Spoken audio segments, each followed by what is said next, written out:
पूरे 5 दिन हो चुके हैं। प्रदेश के 2.5 लाख कर्मचारी 55 संगठन फेडरेशन के बैनर तले अपनी 2 सूत्री मांग को लेकर सड़क पर खड़े हैं, भाषण दे रहे हैं।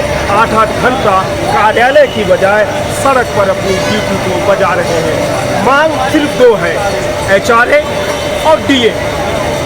यद्यपि ये आवाज़ लगातार हड़ताल के माध्यम से रायपुर पहुंच रही है, लेकिन कर्मचारियों को इस बात का दुख है कि रायपुर से किसी प्रकार का जवाब नहीं आया है, यानी गतिरोध बना हुआ है, संवादहीनता बनी हुई है। फिर भी कर्मचारी हारे नहीं हैं, बल्कि आज इस आंदोलन के दौरान, आज इस भाषणबाजी के दौरान हमने एक से एक बातें सुनी जो लोगों को बूस्ट अप करने के लिए पर्याप्त है। बात तो यहाँ तक आई, हम महीने भर सड़क पर बैठ के आंदोलन कर सकते हैं। आखिर ये ऊर्जा कैसे, इनकी मांग क्या है, संवादहीनता क्यों है, सरकार क्या कह रही है, संगठन क्या कह रहे हैं, इसी को लेकर आइए हम कुछ वक्ताओं से बात करते हैं। और मैं डिस्ट्रिक्ट कोर्ट में यूडीसी के पद पर पदस्थ। ये 2 सूत्री मांग में आज बहुत अच्छा लग रहा है। मैं अपने साथी से बोलूँगा, थोड़ा सा कैमरा इधर भी दिखाएंगे।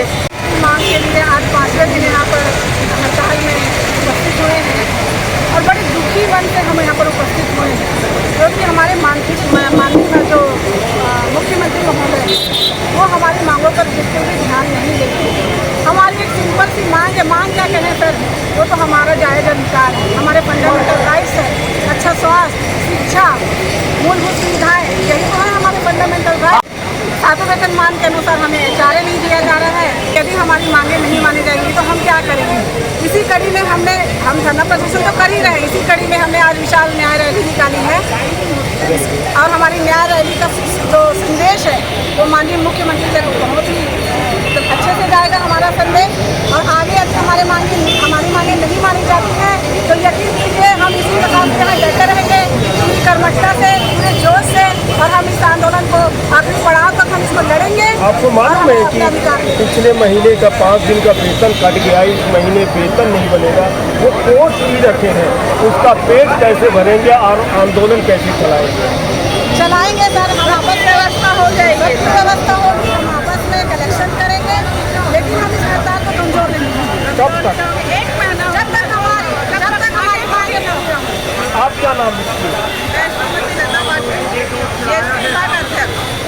तो कब तक ये आंदोलन, कब तक? सरकार नहीं मानेगी तब तक, जब तक भूपेश सरकार चाहेंगे कि हम पोस्ट खत्म ना हो जाए तब तक। 6% तो दे दिए हैं, अब 6% की बात है, बाद में भी हो जाएगा। नहीं, हमारी मांगे पूरी नहीं हुई है। क्या है पूरी मांग, थोड़ा सा बताइए, कहाँ तकलीफ हो रही है, क्यों नहीं पूरी हो रही है? तकलीफ की बात, क्या तकलीफ नहीं है ये पूछा जाए हम लोगों से। हम महंगाई में मार खा रहे हैं, आपको मालूम है? बच्चों का शिक्षा है, एजुकेशन है, मेडिकल है, बच्चों को पढ़ाना लिखाना, बहुत सारी ऐसी सुविधा है। आज के समय में 1 लीटर तेल के लेने जाओ तो 2850 रुपये का रेट लगा दिया गया, जो 1200 में हम मिलता था हमें। तो यही तो सबसे मेन मुद्दा हम लोगों का है। सरकार क्या कह रही है? आप 5 दिन हो चुके हैं सड़क पर है, अब सरकार क्या कुछ रुझान दिख रहा है कि आपकी बातें तो मानेगी? आज नहीं तो कल वो झुकेगी या नहीं झुकेगी। कर्मचारी जिंदाबाद, जिंदाबाद, जिंदाबाद। मैं लगातार आपकी आवाज़ मंत्रालय रायपुर से आ रही है, उधर से जवाब नहीं आ रहा है, संवादहीनता क्यों? अभी तक जो राज्य स्तर पर कोई ऐसा स्पष्ट रूप से हमारे प्रतिनिधियों को बुलाने का शासन की ओर से या तो सचिव स्तर या मंत्री स्तर या माननीय मुख्यमंत्री स्तर से कहीं से कोई बुलावा नहीं हुआ है, और परिणामतः हम लोग इस पे बिना किसी विवाद, बिना किसी तनाव के अपनी हड़ताल तब तक जारी रखेंगे जब तक कि माननीय मुख्यमंत्री जी केवल DA नहीं, हमारा जो DA ड्यू डेट से है, ड्यू डेट से नहीं देते हैं, तब तक तो शायद ही कोई समाधान निकले। हम परसों यहाँ तक जो है तो स्थिति बात हुई है, यदि माननीय मुख्यमंत्री जी को कुछ आर्थिक परेशानियाँ भी हैं तो ऐसी स्थिति में जो एरियर्स की राशि है, एरियर्स DA के कारण रुका हुआ है, उसको जी मुख्यमंत्री राहत कोष में जमा कर लें, हम लोगों को प्रमाण पत्र दे दें, हम उसे भी स्वीकार करने सोनी जी 5 दिन से अपनी आवाज़ को बुलंद कर रहे हैं, न केवल बिलासपुर 2.5 लाख कर्मचारी 55 संगठन ऑफिस के काम रुके हुए हैं, बावजूद इसकी आवाज़ आपकी पहुंच क्यों नहीं है? पहुंच रही है, तो संवादहीनता क्यों है? यहाँ नहीं कहेंगे कि पहुंच नहीं रही है। माननीय मुख्यमंत्री जी के द्वारा जो शुरू में कुछ संघों के द्वारा जो चर्चा की गई है और उन संघों ने जो आश्वासन दिया था माननीय मुख्यमंत्री जी को कि बाकी संघों को हम समझा लेंगे, मना लेंगे, वास्तव में वो संघ का धड़ा या वो एक ऐसे संघ हैं जिनका वास्तव में कर्मचारी हित में कोई निर्णय लेने का ना तो उद्देश्य रहा है और ना ही उससे कोई हमारे कर्मचारी भाई संतुष्ट हैं। कहना आप ये चाह रहे हैं कि अभी उनको ये इंतजार है कि कुछ धड़ा और बाहर निकलेंगे, ऐसा कुछ कहना चाह वो रहे हैं? सोच रहे हैं, पर ऐसा होने की संभावना किसी कीमत में नहीं है और ना ही होगा। एक कोष रखा है, मैं अपने साथी से बोलूँगा एक कोष को भी दिखाओ।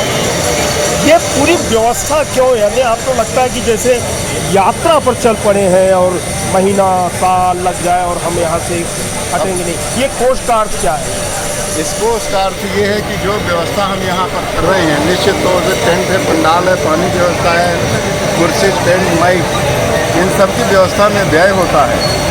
और चूँकि हम किसी भी तरीके से यह नहीं चाहते कि शासन जो अभी एक आरोप लगाया था कि एक माननीय मंत्री जी ने RSS पोषित है। अच्छा, ये आप पर आरोप लगा था कि RSS पोषित है और हमारा ये हम प्रमाण दिखा रहे हैं कि हम जो है एक व्यक्ति से एक सदस्य उनका सहयोग लेकर के हम मंच का संचालन कर रहे हैं।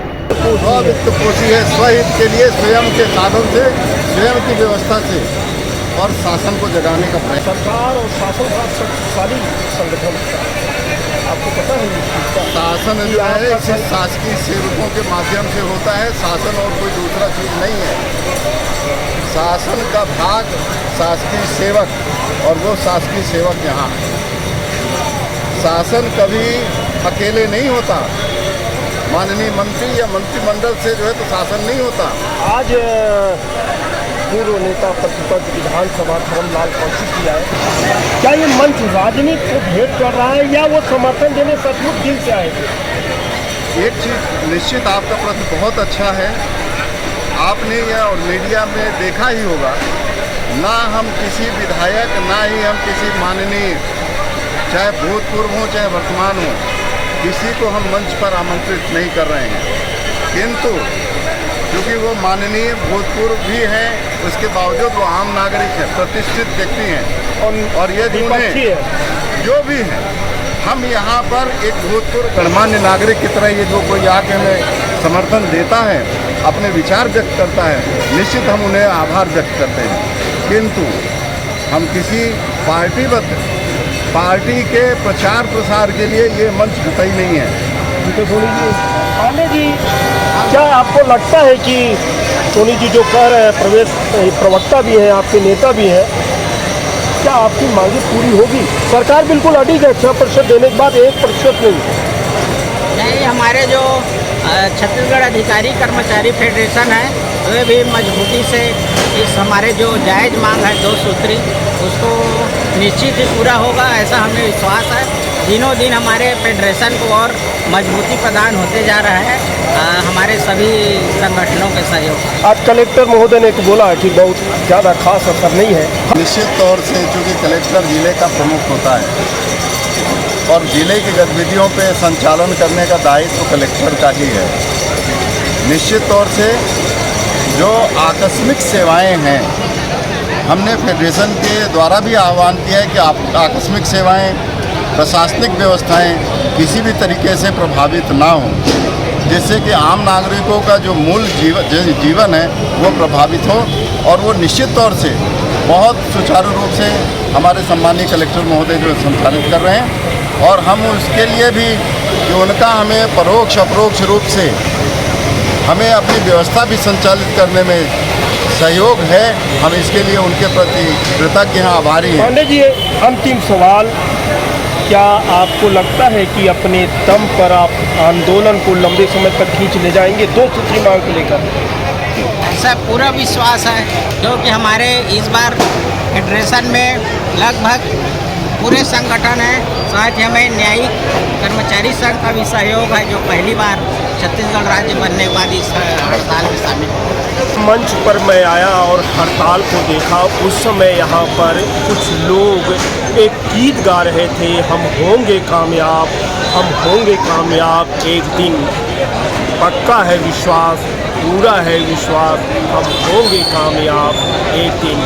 पीपी सोनी समेत तमाम नेता, फेडरेशन के नेताओं को पूरा विश्वास है, हम इस मंच को न राजनीति का अखाड़ा बनने देंगे, न किसी से सहयोग लेंगे, क्योंकि ये संगठन, ये संचालन स्ववित्त पोषी है, इसलिए किसी की यहाँ पर ज़रूरत नहीं।